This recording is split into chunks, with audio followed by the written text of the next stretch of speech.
Aquí estamos con perspectivas como siempre. Nuestros entrevistados de hoy son José Irazú, actor y director teatral, y Francisco Lobo, director de la Defensoría del Pueblo.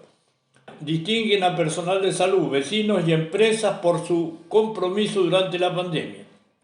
Fue un homenaje al personal del hospital, su aporte al gran galardón internacional otorgado al Hospital de Areco por manejo ejemplar de la pandemia en ocasión del Día de la Sanidad. El municipio celebró el jueves por la noche los 2 premios Stevie, recibidos por el abordaje integral de la pandemia de COVID-19.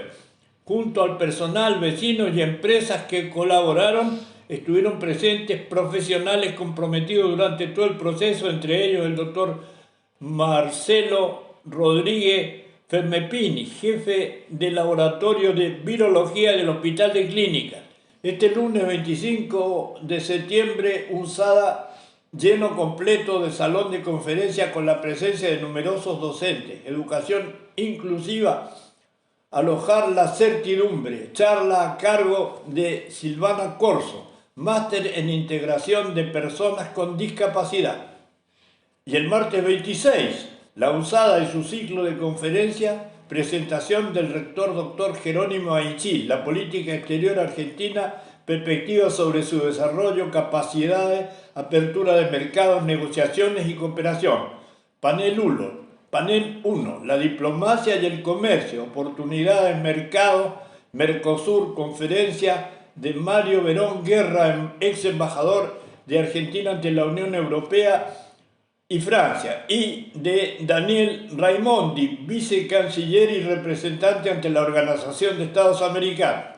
También en la USADA. Mañana, viernes 29 a las 18:30 horas, presentación del libro El Gran Simulacro, el naufragio de la educación argentina, presentado por su autora Guillermina Tiramonti, licenciada en Ciencias Políticas, magíster en Educación y Sociedad de Flaxo Argentina, investigadora del área de educación de Flaxo, destinada a esta charla a docentes, estudiantes y vecinos interesados en la educación.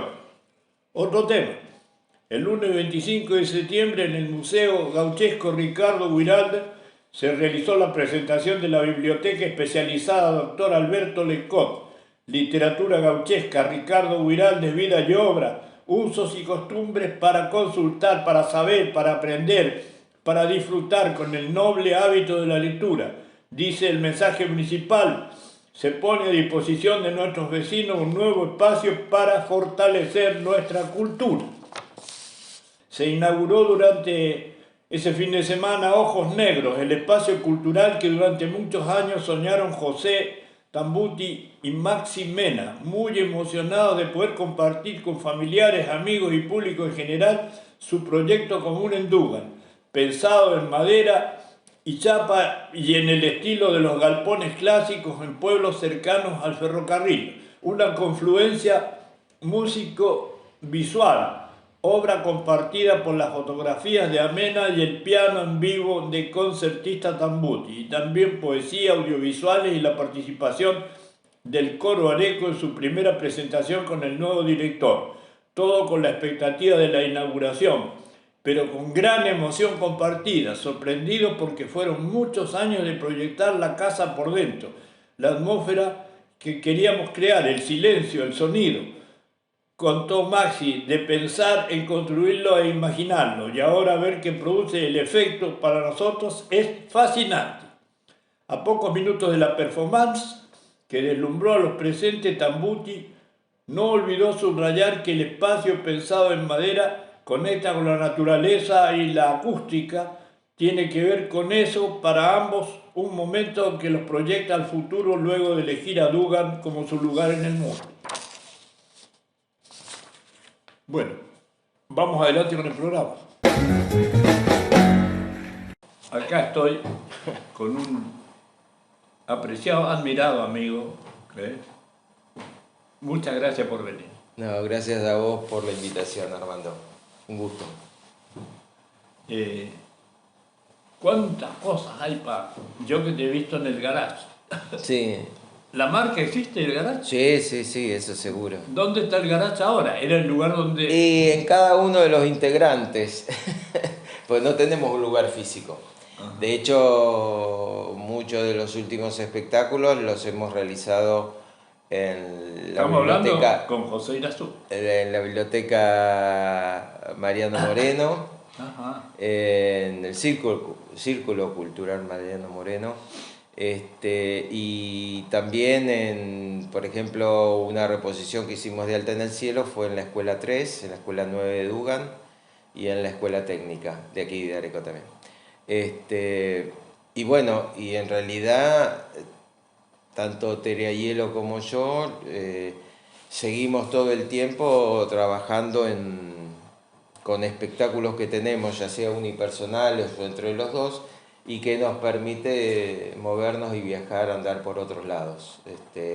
Porque bueno, el tema, muchas veces los otros compañeros o compañeras no pueden moverse tan, entre comillas, libremente, digamos, y entonces con Tere hemos armado.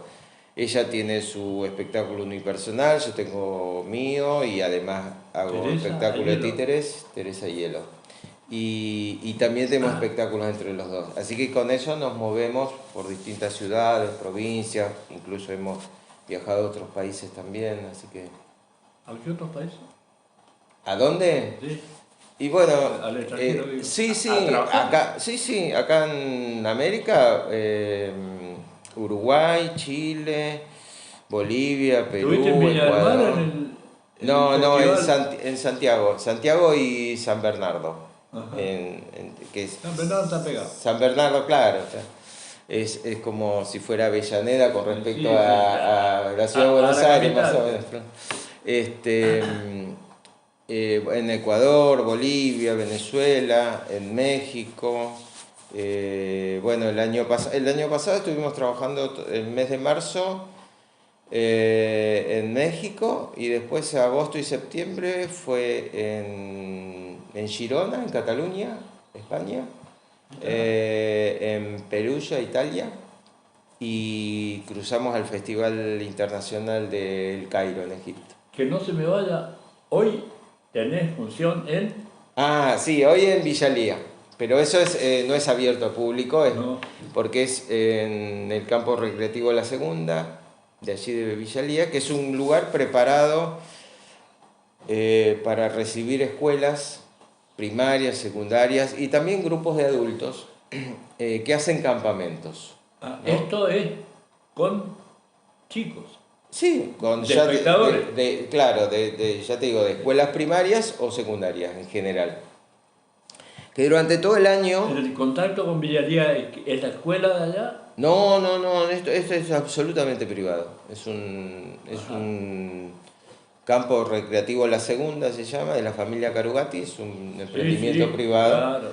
Y tiene el Museo Los Rostros de El la Museo Pampa. del Rostro de la Pampa, el Museo de Máquinas Agrícolas, y bueno, en verano, por supuesto, hay pileta, después tienen cabalgata, distintos tipos de actividades. Entre esas actividades, el establecimiento les ofrece un espectáculo, que es este que hago yo desde 2011, que me lo pidió la familia Carugati, que es un espectáculo de narración oral sobre cuentos de la literatura gauchesca. Ay, Entonces, ¿y esto lo tenés que saber de memoria? sí, en realidad Es memorión, ¿tenés? es un entrenamiento, y además no es que se trabaja en la narración oral, no se trabaja Repetime el título. ¿eh? ¿Cuento? Cuentos de la literatura Por gauchesca. ejemplo, un trocito, decime, así nada. Mira, era Una tan línea. antigua la bombilla de plata que usaban en casa de don Toribio para tomar mate que nadie sabía a ciencia cierta en la familia ni cómo ni desde dónde había llegado. Ah, eso sí, era una bombilla muy especial. Porque se tapaba cuando alguien macaneaba. Era mágica. Algunos dicen que sí, otros se reían, decían que era puro cuento de don Toribio, pero por las dudas todos se cuidaban muy bien en la casa de andar volaseando. Una vuelta, la esposa de don Toribio le ceba un mate y le dice así, le pregunto a boca de jarro nomás, dice, decime una cosa vos, ¿dónde andás andado todo el día ayer que no se te ha visto el pelo por las casas y bien tarde que has volvido? A lo que don Toribio le contestó, ¿dónde voy a andar yo, mujer, trabajando? Me levanté temprano, me fui a ver la hacienda, el campo del sur, y después me fui acá a lo del vecino a ayudarle con la esquila, con las ovejas, con la esquila. Y todo el día trabajando estuve. Y por supuesto, ¿qué pasó? Se tapó la bombilla. Entonces don Toribio tuvo que confesar que en lugar de ir al campo al sur, claro, a ayudarle al vecino, se lo había pasado en el boliche todo el día jugando a las cartas y tomando ginebra. Entonces en ese momento don Toribio juraba y perjuraba que le iba a esconder. Y así lo hizo. Ese es un pedacito de uno de los cuentos. ¡Qué lindo! Y yo lo que hice, bueno, ese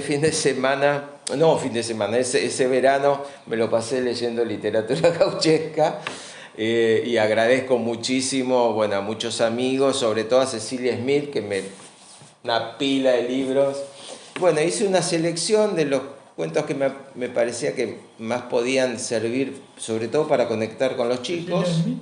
Cecilia Smith, en la dirección del Museo Guraldes. Claro, ayer estuvimos. En el evento de la inauguración de la biblioteca. No. Bueno, elegí 6 cuentos y lo que hice fue una adaptación, es decir, porque no se narra el cuento tal cual está escrito. Porque algo está escrito para ser leído. Con lo cual vos cuando lees podés volver atrás, si no te quedó claro algo. En la narración hay un trabajo muy importante que tiene que hacer el narrador, que es la edición. Que es preparar ese texto para ser escuchado. Porque va a ser escuchado, no va a ser leído. Entonces por ahí puede pasar que un cuento se empiece a contar al revés. Porque es más, cuando se escucha es más atractivo. ¿Lo contás epilogalmente? No, claro, digo, planteo de principio el final del cuento. Y después cuento cómo se llega a ese final, que ya el público sabe. Pero bueno, eso es la técnica de la narración. Y no se trabaja con la memoria. Hay un cuento famoso que se llama Los crímenes de la calle Morris. Sí, claro. Y empieza por el final. Claro, totalmente. Encuentran un cadáver absolutamente destrozado. Claro, sí, es como ¿cómo es la carta? No, se me fue el nombre, pero es también de un cuento de Poe que... de Edgar Allan Poe. Exacto, que la prueba está a la vista y nadie la ve, ¿no? Y entonces, bueno, quedó a partir de eso... Si querés esconder algo, ponelo bien a la vista. Nadie lo va a registrar. Bueno, te decía, en la narración oral la técnica no es la memoria particularmente o principalmente, sino que se trabaja a partir de imágenes. Por ejemplo, ¿viste? Vos ves una película, ¿no? Y me la querés contar a mí. Y me la contás. Ahora, si vos te detenés un momento a pensar cómo vos me estás contando esa película, vos mismo, la sensación es que la película te pasa por acá adelante. Y vos lo que contás son esas imágenes que ves. Bueno, en la narración oral un poco es esa la técnica. O sea, yo voy viendo esa película, ese cuento, y por eso nunca los cuento igual. ¿Qué fenómeno la imaginación? Totalmente. ¿Qué fenómeno humano? Creo, y sí, pues justamente es humano, eso nos diferencia al resto.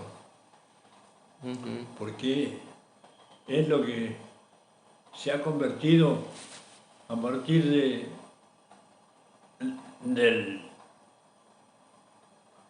reconocimiento de la lógica como fenómeno que nos hace particularmente singulares, ¿no? Sí, y además es interesante porque, bueno, cuando uno tiene información o tiene la posibilidad de buenos maestros y demás en todos aspectos, uno tiene la posibilidad de ir cambiando la forma de ver las cosas también. Generalmente uno dice, los niños tienen más imaginación, y no es verdad, porque la imaginación está apoyada en el conocimiento. Lo que tiene el niño, que por ahí eso despista un poco, o hace pensar esto de que tiene más imaginación, es que tiene mayor capacidad lúdica, mayor capacidad de juego. No la tienen reprimida como por ahí la tiene un adulto. Pero en realidad, si no, te desafío, pensá algo, imaginá algo que no tenga nada que ver con algo conocido. Qué locura, ¿eh? Qué locura el ser humano. Claro. La odisea. Bueno, claro. Sí, sí. Es el viaje. Es el viaje. Y la vuelta a casa y... Claro. Y el intento de volver a casa. Y bueno, pero de eso se trata la odisea humana, el viaje humano, más allá de lo anecdótico de Ulises, o de Odiseo, como en algunos casos se lo llama.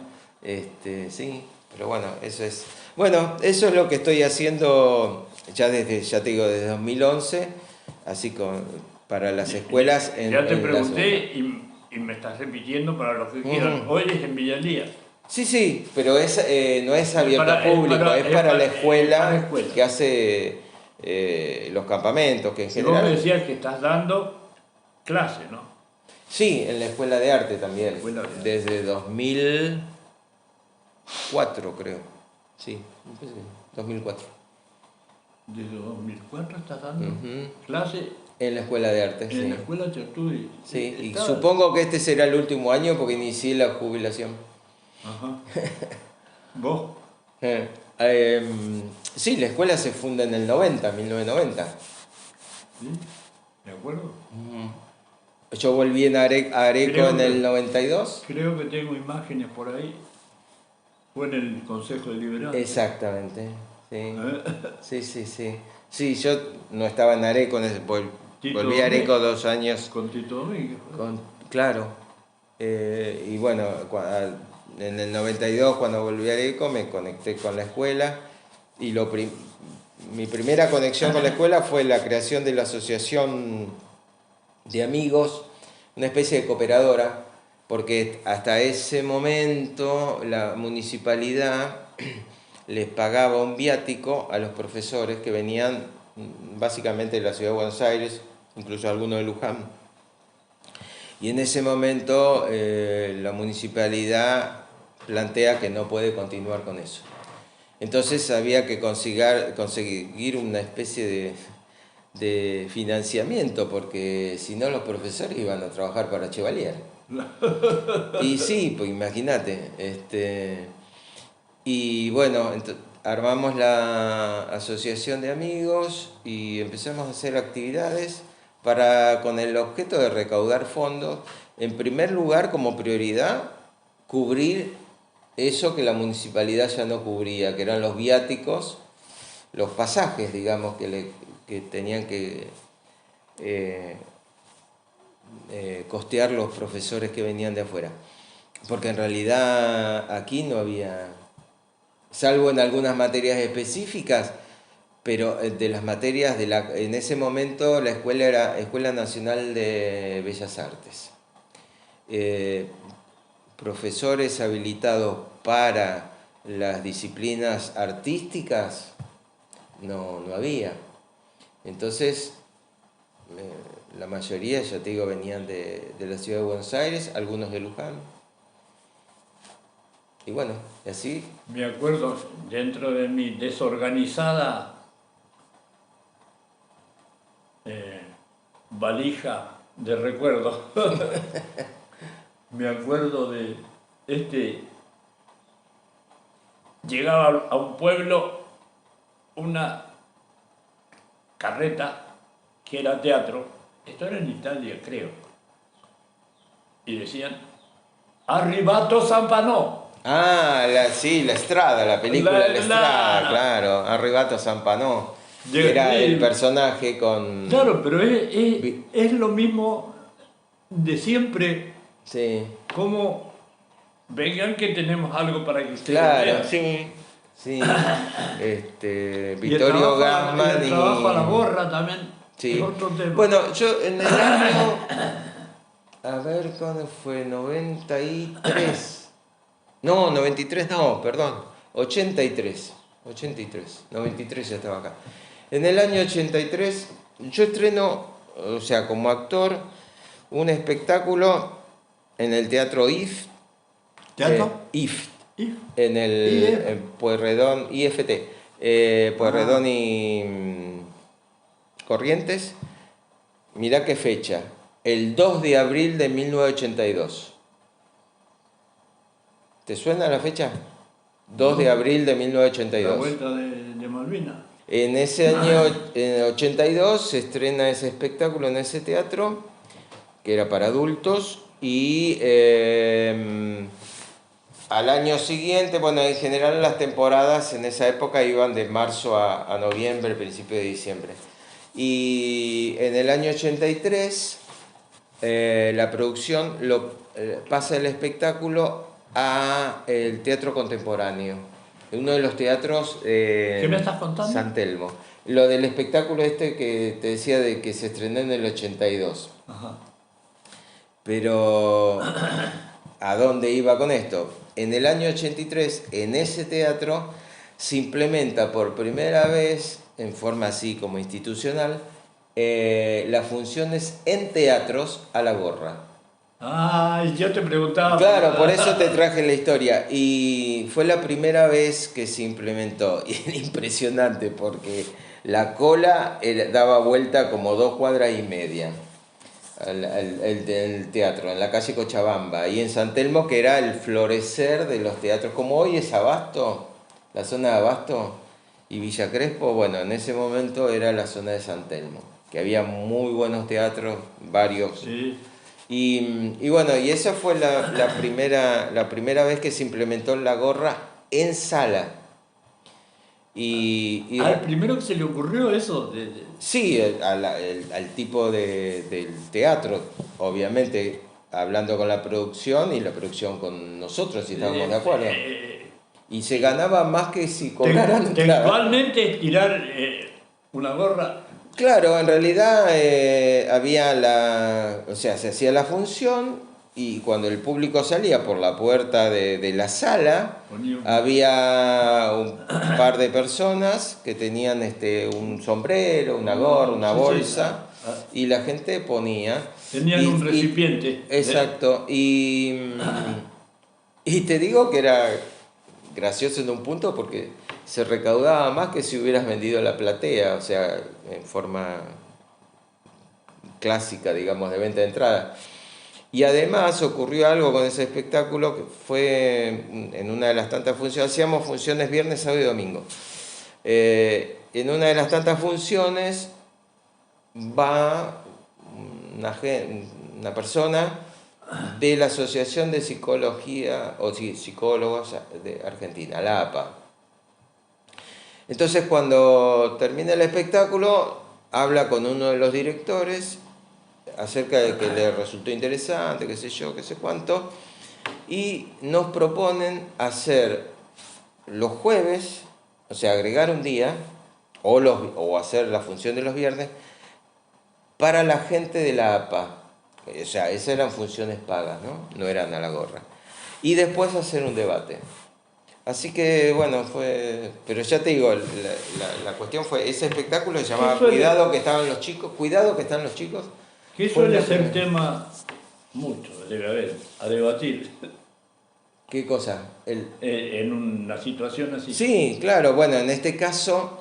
¿Qué surge como propuesta y contrapropuesta? Claro, bueno, en este caso nosotros no lo buscamos, fue una propuesta hecha por esta gente de la Asociación de Psicólogos de Argentina. Y realmente era interesante, porque la obra planteaba un grupo de 5 o 6 chicos que jugaban en el sótano del almacén de los padres de uno de ellos. Y en esa reproducción de juego, de relación entre los chicos, estaba de alguna manera mostrado el mundo adulto. Y en determinado momento cada uno de nosotros, que interpretaba uno de esos personajes, los chicos, hacía a su vez el padre o la madre, ¿no? Así que bueno, se jugaba, era interesante, ya te digo, duró 82, 83. Yo me fui en el 83, el espectáculo siguió un tiempo más.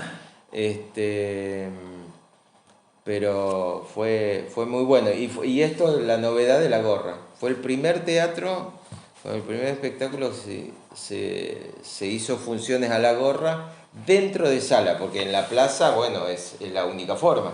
¿Cuánto En una plaza. el talento humano Sí. expresado en sus especímenes? Vos sos uno. Gracias por lo de espécimen.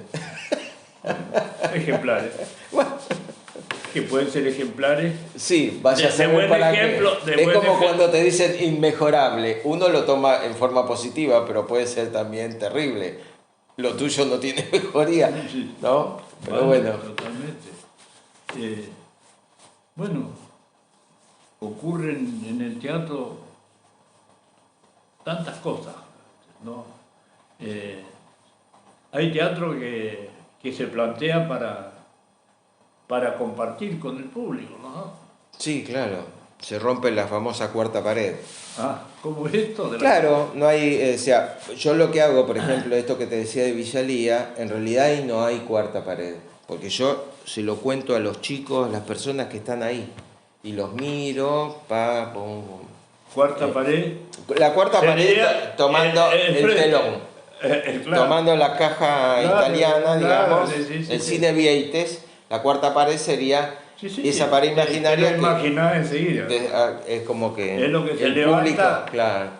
Entonces, hay obras en donde esa cuarta pared existe en el sentido de que el actor, los actores, actrices no se conectan con el espectador, en el sentido de dirigirse, ¿sí?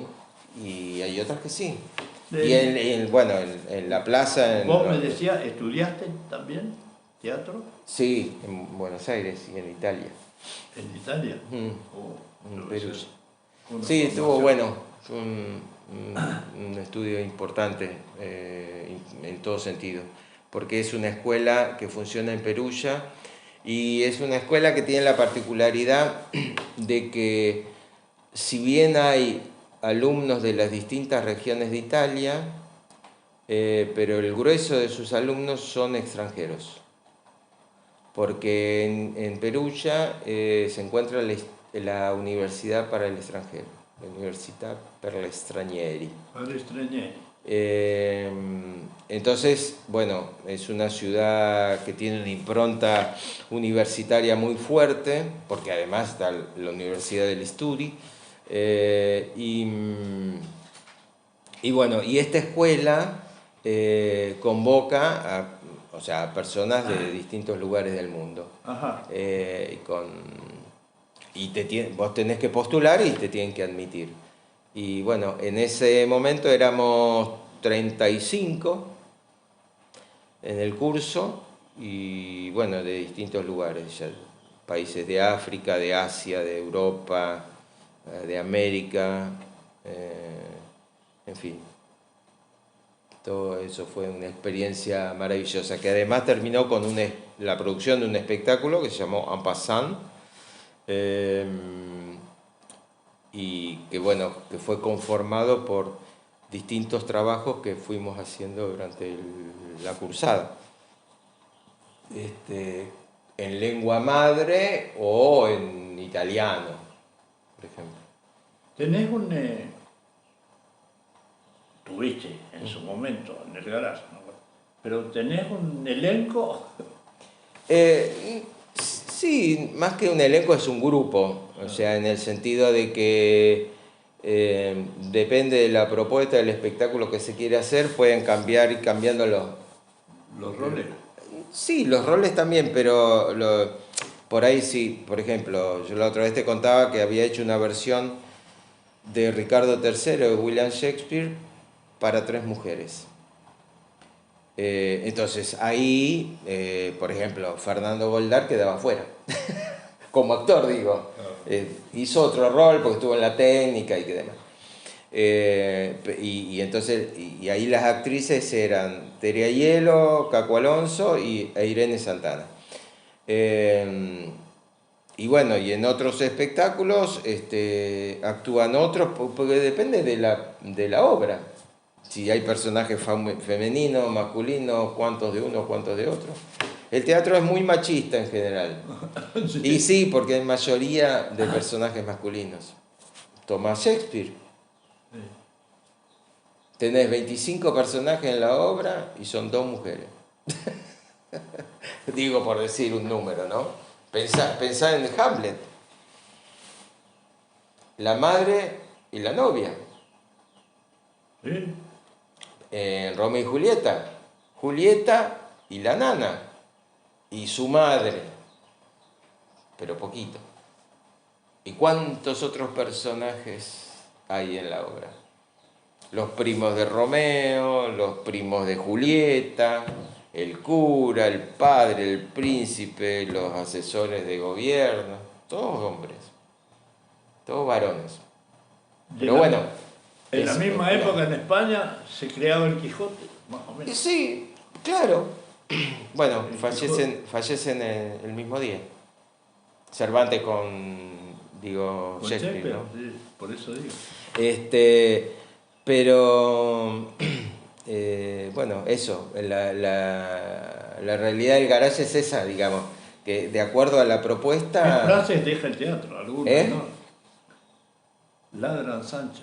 Señal que cabalgamos. Sí. Bueno, y ahora estamos, esto que te decía, por ejemplo, estamos armando un espectáculo, 2, en realidad. Uno es un unipersonal, una obra sobre un cuento de Griselda Gambaro, autora argentina importantísima, de las más grandes autoras argentinas que existen. Porque, ¿Contemporánea, actual? Sí, ahora? sí, vive. Viene escribiendo y estrenando desde los 60, digamos. Ah, señora ya grande. Sí, pero realmente con una lucidez y una visión. En los 60 te adelantó el 76 para acá. ¿Qué temas toca, por ejemplo? Y Debe tocar de de todo, por ejemplo, qué sé yo, hay mucha cosa. ¿Algún título Lo que sería. Títulos: Los siameses, Las paredes, el campo. Bueno, esta que yo te estoy diciendo que vamos a trabajar sobre ese texto, que es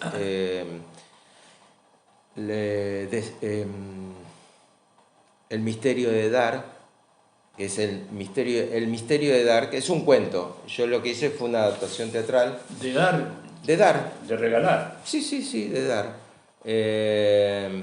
Y se va a llamar, la adaptación se va a llamar, ya tenemos la autorización de ella, de Gambaro, por Argentores, se va a llamar La señora Schneider, que es el nombre del personaje, que en realidad, por esta costumbre de que toman el apellido del esposo. Viste que en muchos casos desaparece el apellido de la mujer y toma es muy sajón eso también, pero bueno, no solamente los sajones, digamos, lo hacen, pero digo, en Estados Unidos pasa mucho, ¿no? La señora deja su apellido y toma directamente el apellido de su esposo.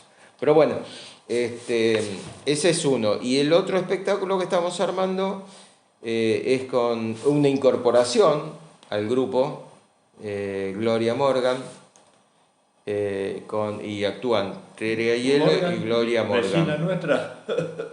Sí, de los Morgan. Claro. Jeremías Morgan. Su mamá es Sturzenegger. Bueno, y estamos trabajando, pero en ese caso no es una obra ya escrita, sino que les interesaba trabajar a partir partiendo de determinadas consignas o temas, y bueno, estamos en la mitad de la obra, digamos, escribiendo la mitad de la obra. Así que ahí andamos, con esos proyectos. Y siempre en movimiento, y moviéndonos, ya te digo. ¿Estás dando, me dijiste, Clase en la Escuela de Artes, sí. Artes combinadas se llama la materia y es en el cuarto. ¿Cuándo son las clases? ¿Qué días? En mi caso los lunes. Los lunes por la tarde. Tardecita. Y es el cuarto año de la carrera. Así que bueno, ahí estamos también. Y bueno, siempre moviéndonos. Por suerte con mucho trabajo con los títeres. Eso me permite moverme mucho. Porque bueno, son espectáculos transportables, digamos. Porque, un lujo hablar con vos. Te voy a agradecer mucho. Te estoy agradeciendo mucho que hayas gracias a vos por la invitación. A vestirme el programa. Bueno, muchas gracias, Armando. Un gustazo. Hasta siempre, hasta una próxima vez, ¿no? Hasta la próxima, claro. Hasta la próxima función. Hasta la próxima función. Muchas gracias. Tal como había anunciado al comienzo del programa, tengo, la grata visita de nuestro defensor, ¿cómo el título? Defensor del pueblo de la provincia. En realidad es delegado de la Defensoría del Pueblo. Bueno, el doctor Francisco Lobo. Muchas gracias. No, gracias a vos, Armando, por la invitación. Contame, ¿qué están haciendo en la Defensoría del Pueblo? Bueno, la Defensoría del Pueblo de la provincia de Buenos Aires, la delegación que se abrió en San Antonio de Areco, es una gestión que venimos haciendo desde nuestro espacio político en cabeza de Agustín Casares, ya desde hace un tiempo. Y bueno, y hemos logrado, luego de un tiempo de buscar un lugar físico donde podía funcionar, pudimos ponernos de acuerdo con el Centro de Comercio, contactarlos con la Defensoría del Pueblo, que a través de el local es del Centro de Comercio. Es del Centro de Comercio. Se gestionó un contrato de alquiler con la Defensoría del Pueblo y la Defensoría del Pueblo le paga un alquiler al Centro de Comercio. Y bueno, y la verdad que estamos muy contentos con ese local. La Defensoría del Pueblo me habías dicho que es de la provincia. Es de la provincia de Buenos Aires. O sea,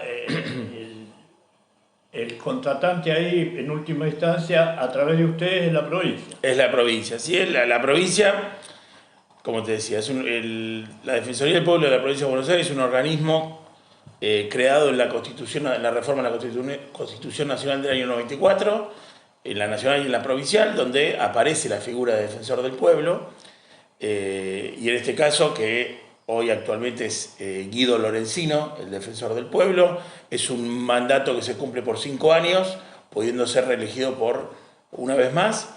Este es el segundo mandato de Guido Lorenzino, arrancó en el 2022, ahora tiene mandato hasta el 2027, y bueno, y se fueron abriendo distintas delegaciones de la Defensoría en todo el territorio de la provincia de Buenos Aires. La de San Antonio de Areco, la delegación número 58 de los 135 municipios, todavía falta, pero bueno, somos... La mitad de los municipios. Exactamente, tienen... un poquito menos de la mitad, así que estamos muy contentos porque somos uno de los 58 municipios privilegiados que tienen esta oficina, que va a ser la única, por ahora es la única de la zona, porque ni San Andrés de Giles, ni Capitán Sarmiento, ni Carmen de Areco, ni Varadero, ni Pilar tienen Defensoría del Pueblo, la que nosotros teníamos... ¿Ustedes cubren el área esa? Exactamente, porque es cualquier persona que habite o transite la provincia de Buenos Aires puede acercarse a cualquiera de las delegaciones. ¿Me podés dar un caso cualquiera que se haya presentado y en el que ustedes... En estos días que hemos abierto? Sí. Y fueron varios, los más comunes, que a veces se comparte también el ámbito de actuación con la Oficina de Defensa del Consumidor, con la OMIC municipal, que también fue una oficina que se abrió durante la gestión de Paco Grañona, toca los temas de servicios públicos y alguna prestación, mala prestación del servicio, donde el consumidor, más que nada los derechos del consumidor, pueden acudir a la Oficina de Defensa del Consumidor como a la Defensoría del Pueblo para que Oficina de Defensa del Consumidor que está en la Avenida Smith. Está en el Consejo Liberante funcionando, dentro del Consejo Liberante, abajo de la escalera del Consejo Liberante. Exactamente. Que está Natalia Agostino a cargo. Bueno, la Defensoría del Pueblo de la provincia de Buenos Aires. Natalia Agostino. Sí, y la Defensoría del Pueblo de la provincia de Buenos Aires, además de abarcar lo que son derechos del consumidor, como lo hace la Oficina de Defensa del Consumidor, también abarca mucho más allá y tiene rango provincial más que municipal. Pero como te decía, puede resolver cuestiones de servicios públicos, también funciona como contralor de la administración pública provincial o municipal ante algún mal desempeño de algún funcionario o alguna situación que tenga... Previa denuncia. Claro, haciendo la denuncia, tomando... Una presentación que haya hecho alguien que entiende que cabe que ustedes intervengan. Exactamente.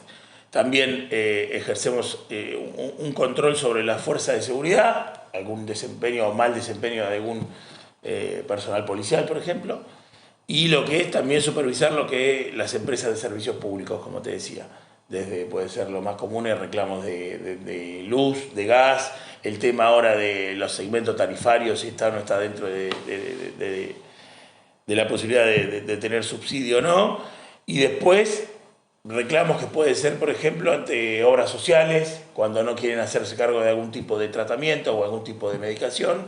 También la Defensoría del Pueblo, previo trámite en la Superintendencia de Salud, puede actuar. Cuestiones de género, cuestiones de... ¿Cómo de género? Claro, violencia de género, exactamente, cuestiones de violencia de género. La Defensoría también tiene un área en la cual puede actuar. En algunas cuestiones de alquileres también la Defensoría puede mediar. Lo que hace la Defensoría es justamente hacer de intermediario entre el vecino, quien ve algún derecho violentado o que no se está respetando, y el organismo encargado de garantizar ese derecho. Entonces la Defensoría de alguna manera interactúa o hace de intermediario para llegar a una solución a ese vecino.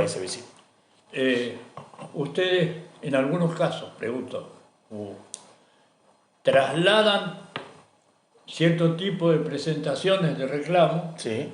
a la justicia ordinaria. En algunos casos más cuestiones ambientales. ¿No? Sí, cuestiones ambientales, por ejemplo, también abarca, y hay cuestiones ambientales, por ejemplo, en Luján con un basural a cielo abierto que fue llevado a la justicia por la Defensoría, y la Defensoría también actúa en consecuencia. Acá ha trascendido un reclamo de vecinos del barrio Los Horneros. Sí, ya estuvieron en la Defensoría, están trabajando, o sea, ya hicieron la presentación en la Defensoría y estamos ya trabajando en consecuencia con eso. Pero ya te digo, más que nada es pedir los informes necesarios a la municipalidad para ver qué medidas o cómo fue otorgada esa habilitación en el caso puntual de este reclamo de los vecinos del barrio Los Horneros, o cualquier otra cuestión ambiental de fumigación que hubo ahora, por ejemplo, hace poco tema de fumigación. Bueno, la Defensoría tiene la posibilidad también de intervenir y tomando las medidas necesarias, como sea pedido de informes, como ser... ¿Qué producen ustedes? ¿Un informe, una sentencia, un fallo? Hacemos pedido de informes y después sale un dictamen de la Defensoría. Dictamen. Exactamente. Ese dictamen puede ser recurrido a instancias superiores. Sí, es un dictamen donde la Defensoría da su opinión al respecto sobre un tema, pero que generalmente muchos temas son resueltos por la justicia después. Pero a diferencia, por ejemplo, de la Oficina de Defensa del Consumidor, que tiene la facultad de aplicar multas y demás, la Defensoría no aplica, porque la Oficina de Defensa del Consumidor actúa con el juzgado de falta municipal. Cuestiones que no se resuelven en la Oficina de Defensa del Consumidor pasan al juzgado de faltas municipal. En el caso de la Defensoría no aplica multas, no tiene esa facultad, pero sí de interactuar y de intervenir y de justamente trabajar mancomunadamente con todos estos organismos que te nombré. La Defensoría a hacer un recurso accesible en vez de tener que buscar un profesional abogado. Sí, hay algunas cuestiones que necesitas sí o sí un profesional abogado, porque la Defensoría no va a poder representarte ante pero sí el asesoramiento que necesitas de un abogado, tranquilamente te lo puede dar la Defensoría. Nosotros contamos, o quien me acompaña a mí en la oficina, yo soy abogado y además la doctora Alejandra Acuña también está trabajando conmigo en la Defensoría, y Daniela Racic, que está a punto de recibirse, le falta una materia también de abogado, que no sé si debe haber otra Defensoría donde cuente con 3 personas atendiendo que sean abogados. Pero sí, podemos hacer ese asesoramiento y después ver por dónde se encara determinado tema o determinado problema. Puede derivar en la justicia, como puede resolverse en muchos casos sin necesidad de recurrir a la justicia. Claro. pero pueden ustedes resultar siendo o actuar como... como parte del proceso de la como defensoría, parte, pero no... representando a un reclamante. No, pero no como abogado defensor, por ejemplo, de un reclamante. Defensor o acusado. O acusado, por eso no. La defensoría actúa como parte en el proceso, pero no. Entonces. No representando particularmente a un si surge la necesidad, entonces ustedes remiten o tiene el reclamante que buscar un representante. Sí, lo primero que aconsejo es que se acerque a la defensoría, que busque asesoramiento al respecto. Y ustedes y ahí se le indicará qué alternativas tienen. Exactamente. Así funciona. Te hago una pregunta. ¿Vos has actuado en política en Areco? Sí, actualmente soy concejal. Por eso. Sí.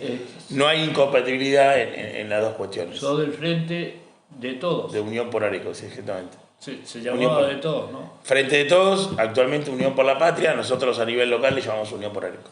Pero bueno, como defensoría igual toca actuar. Tenés opinión política entonces. Obvio, sí, como todo creo. ¿Qué opinás de mi ley? ¿Qué opinas de mi ley? No mi ley, no mi texto legal. Mira, yo creo que mi ley es un producto de, o mejor dicho, estos personajes que muchas veces... Personaje ya me lo está.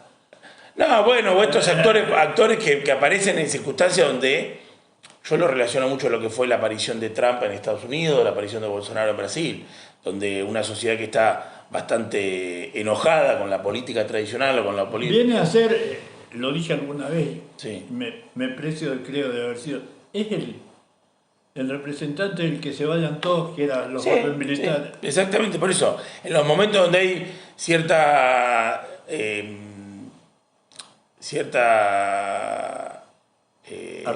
hartazgo de la política tradicional es cuando aparecen este tipo de políticos que o personajes que vienen, se muestran como que vienen de afuera de la política a salvar todo. Y bueno, yo creo que justamente muchas de las cosas que plantea Milei, no pueden llevarse a cabo. En algunas cosas él mismo ya se ha retractado y se ha echado un poco para atrás, o lo ha dicho que lo que tenían pensado hacer lo iba a hacer mucho más adelante, en un segundo mandato y demás. Pero me parece que obviamente hay que hacer la autocrítica necesaria de por qué se llega a estos momentos o por qué este tipo de personajes aparecen así. Y no hay que tampoco criticar ni agarrársela con aquellos que lo hayan acompañado con el voto y más, porque quizás lo hacen sinceramente, pero me parece que son circunstancias que hay que atender, que no hay que para nada subestimar y que a mí por lo menos en lo personal me preocupa pensar que una persona así o un proyecto con esas ideas puede estar gobernando país.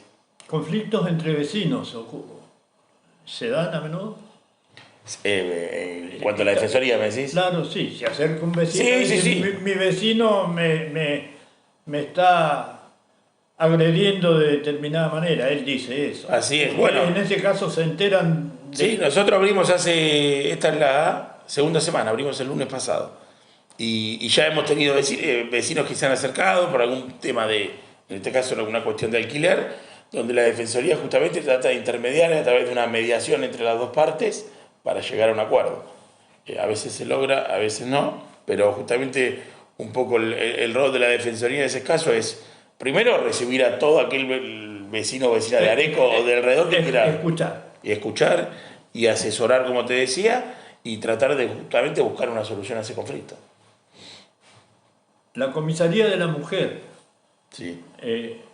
Es un recurso que a menudo se va a él por razones de violencia de género.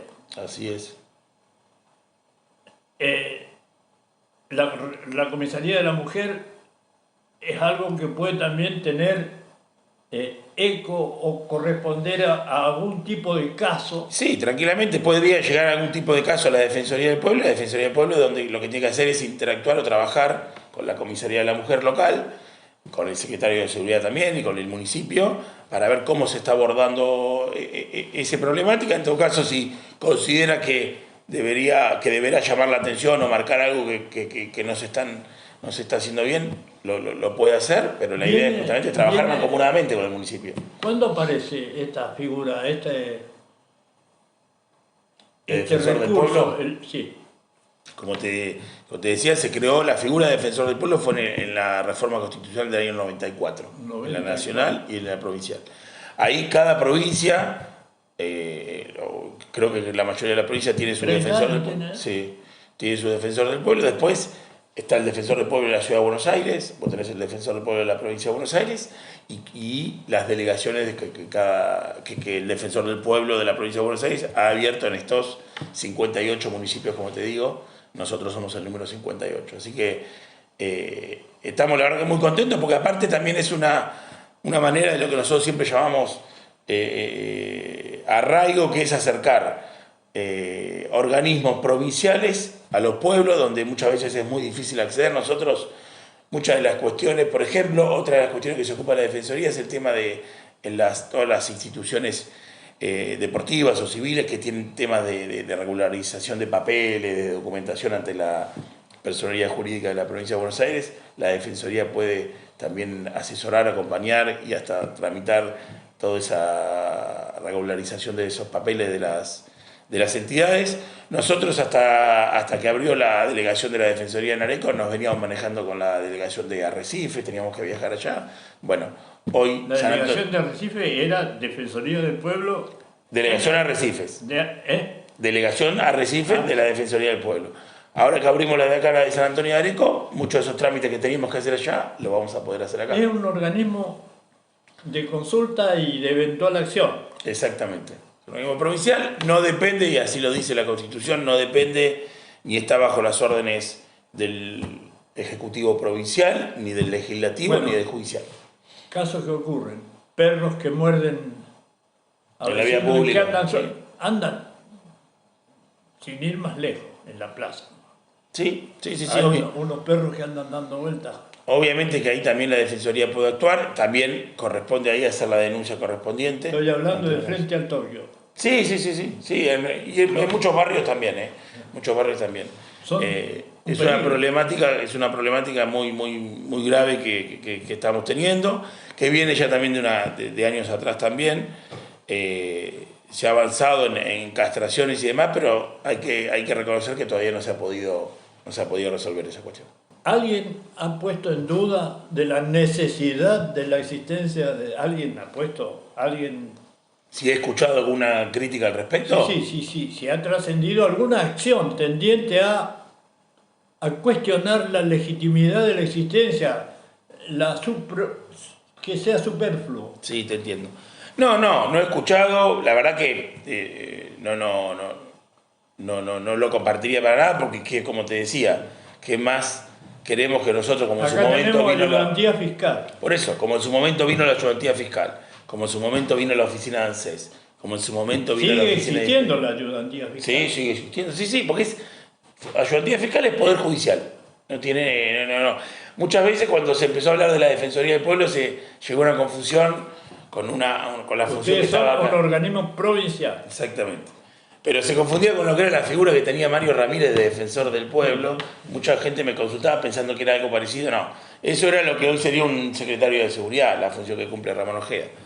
Pero me parece que suma mucho para justamente lo que decíamos hoy, el arraigo, para la gente que está en San Antonio de Areco, que no tenga que trasladarse kilómetros para acudir a un organismo que justamente va a defender sus derechos, que tengamos una oficina de la Defensoría local acá. El fiscal que tenemos acá. El ayudante fiscal. El ayudante fiscal. ¿Qué función cumple exactamente? La ayudantía fiscal es el nexo local con las fiscalías de Mercedes. Es como el primer mostrador donde el vecino funciona como una dependencia, como un brazo de la justicia en San Antonio de Areco. Con los tribunales de Mercedes. Exactamente. Pero ustedes pueden hacer lo mismo por cuenta de ustedes y en forma aparte. Lo que es Poder Judicial funciona a través, en primer momento vos tenés que hacer una denuncia de lo que sea, podés acercarte a la comisaría, a la ayudantía fiscal. Lo que hace la ayudantía fiscal es el primer mostrador del Poder Judicial. ¿Y eso ustedes aconsejan o acompañan en ese tipo de presentación? Exactamente, pero no venimos a suplir la función que tiene la ayudantía fiscal y la intervención de la justicia. Sí podemos acompañar ocasionalmente a una persona a hacer la denuncia y a darle intervención a la justicia. ¿Están teniendo mucho trabajo ustedes? Estamos de a poquito, a medida que se va conociendo más la oficina. Porque es una zona. Claro, sí, está bastante bien ubicada, estamos pegados ahí al centro de comercio, como te decía hoy, y de a poquito se está haciendo conocida, se está empezando a entender lo que es la función de la Defensoría y cada vez se está acercando más vecinos, sí. Es como que te deja un poco perplejo por la existencia. Yo creo que a medida de que se vaya conociendo y que se vaya entendiendo cómo es el funcionamiento, o mejor dicho, el campo de acción de la Defensoría del Pueblo. La pregunta está resultando que subsiste, pero es necesaria. Sí, es necesaria porque, como te digo... Cumple una función que no existía. Y sí, porque hay muchos reclamos que no sé, temas de consumidores y demás, que muchas veces la Oficina de Defensa del Consumidor no puede actuar, lo puede hacer la Defensoría, entonces, y aparte tiene un rango provincial, perdón, y puede solucionar temas o problemas que los vecinos tienen que muchas veces no tienen a dónde acudir. Es para festejar que haya organismos, en este caso provincial, presentes en el territorio, en la localidad, donde haya más presencia del Estado. Diferente a lo que pensamos. En la mitad de las comunas de la provincia. Menos de la mitad tienen. Así que la verdad que es un orgullo para nosotros haber podido gestionar esta delegación para San Antonio de Areco. Es más presencia del Estado, distinto quizás al discurso con el que viene Milei, que justamente busca todo lo contrario, un Estado cada vez más chico, con menos presencia del Estado, considerando que el privado, que el mismo mercado va a solucionar un montón de problemas que no va a pasar. Y sacó un montón de votos, lo que lo deja uno pensando, ¿no? Obvio que sí. Porque cuando habla de los políticos, generaliza y dice ladrones. Sí, tal cual. Siempre es malo generalizar, yo no comparto. Vale, sí. En todos los aspectos de la vida. Yo te pregunto esto. El costo de funcionamiento de la oficina es de la provincia. Lo asume la provincia de Buenos Aires, que en realidad en la Defensoría del Pueblo de la provincia de Buenos Aires, que tiene su presupuesto propio y justamente sale de ese presupuesto. Pero ese presupuesto sale de la coparticipación. Sí, de todo el presupuesto de la provincia de Buenos Aires, que se envió este año hace poquito a las cámaras provinciales. Pero, a ver, yo no lo veo como un costo, como un gasto, sino ya es esa discusión que tenemos con la doctrina que tiene Milei, que considera que son gastos innecesarios, Claro. bueno, yo considero que aplaudo que haya una oficina pública en San Antonio de Areco que pueda justamente atacar esta violación a los derechos de los vecinos. Lo que pasa es que cuando se oye decir que determinada cantidad de representantes, o sea, diputados, senadores, lo que sea, significan una multiplicidad de asesores que vienen a ser punteros pagados, dicen los críticos, punteros pagados con plata del presupuesto. A ver, volvemos a lo que te decía recién. Yo no me gusta generalizar, conozco muchos y he trabajado hasta hace muy poco en la Cámara de Senadores acompañando al senador Paco Durañona y he visto muchos asesores trabajar muchísimo por acompañar al senador que les toca acompañar, justamente, valga la redundancia. Pero obviamente que hay cuestiones que habrá que revisar y hay que ver porque hay cosas que no funcionan. Ahí es donde pueden aparecer denuncias detalladas con números. Sí. Por eso. Con números de personajes y costos por personaje y en total por grupo. Coincido que eso debe ser revisado y debe ser controlado y auditado constantemente, pero no por eso significa que todo esté mal o que todo sea un gasto innecesario como quizás sostiene. ¿Qué opinás? ¿Qué vas a opinar? A ver. Si sos del sector Durañona. A ver. ¿Qué opinás del concepto de arraigo? o sea, me representa muchísimo. La verdad que me parece que y es un concepto que se ha instalado muchísimo. Hoy lo escuchás, yo lo escucho a Paco hace un montón de tiempo hablar del arraigo, pero hoy lo escuchás en funcionarios nacionales y provinciales, el mismo presidente de la Nación, el gobernador y muchos ministros los escuché hablar de arraigo porque es lo que me parece que va a solucionar un montón de problemas que tenemos en la Argentina, de tratar de descentralizar y que no sea, que todo funcione en el centro del país o en el caso de la capital federal o la capital de la provincia de Buenos Aires, sino el AMBA. Exactamente, sino justamente tratar de descentralizar y de que no haya una migración inversa, como le dicen, no solo a los grandes centros urbanos, sino a todo el territorio de la provincia de Buenos Aires, que es enorme y además solucionaría, como te digo, un montón de problemas. Pero para que un joven que no tenga que irse de su ciudad natal o de su pueblo, pueda quedarse y elija desarrollar su vida ahí, tiene que tener por lo menos garantizados los derechos básicos de salud, de educación, de justicia.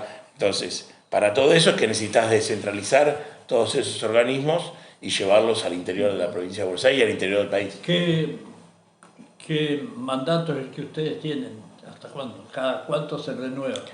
Nosotros ingresamos ahora, a ver... ¿Cuándo fue creada? La nuestra fue creada ahora, se abrió ahora el 31 de julio, si no me equivoco. Es una... Sí, 31 de julio, si no... No, perdón, no, porque fue después de las PASO, ahora, hace 15 días atrás, sí, septiembre. Y bueno, como te decía, Guido Lorenzino es el defensor del pueblo de la provincia de Buenos Aires. El defensor del pueblo de la provincia de Buenos Aires se elige a través de las cámaras, de la Cámara de Diputados, de la Cámara de Senadores de la provincia de Buenos Aires. Fue elegido en el año 2017 por primera vez y en el 2022 fue reelegido hasta el 2027. Ya no puede ser reelegido, en el 2027 se elegirá un nuevo defensor del pueblo o defensora del pueblo. ¿Y tu responsabilidad cuánto dura? No, yo estoy en la delegación de San Antonio de Areco a cargo, de manera esporádica, pero no es que tenga un mandato como lo tiene el defensor del pueblo. Claro, hoy estoy contratado, después, en todo caso, pasaré una planta temporaria y está siempre la posibilidad de cambiar o no de delegado, pero no estamos sometidos... Digamos, provisorio. Claro, no estamos sometidos... Es un nombramiento provisorio. Sí, momentáneamente es un nombramiento provisorio. Después puede pasar a una planta permanente, como pasa en muchos de los ingresos en el Estado nacional o provincial. Pero no estoy sometido a una elección o decisión de las cámaras. Para terminar con humor, ¿no? Sí. Si alguien se encuentra en la situación de ¿y ahora quién podrá salvarme del Chapulín Colorado? Bueno, serías vos. Estamos para ayudar. Hay otros ámbitos también, pero obviamente que aquel que necesite ayuda o asesoramiento o algún tipo de contención, ahí estaremos para ayudar. Muchas gracias. No, gracias a vos, Armando.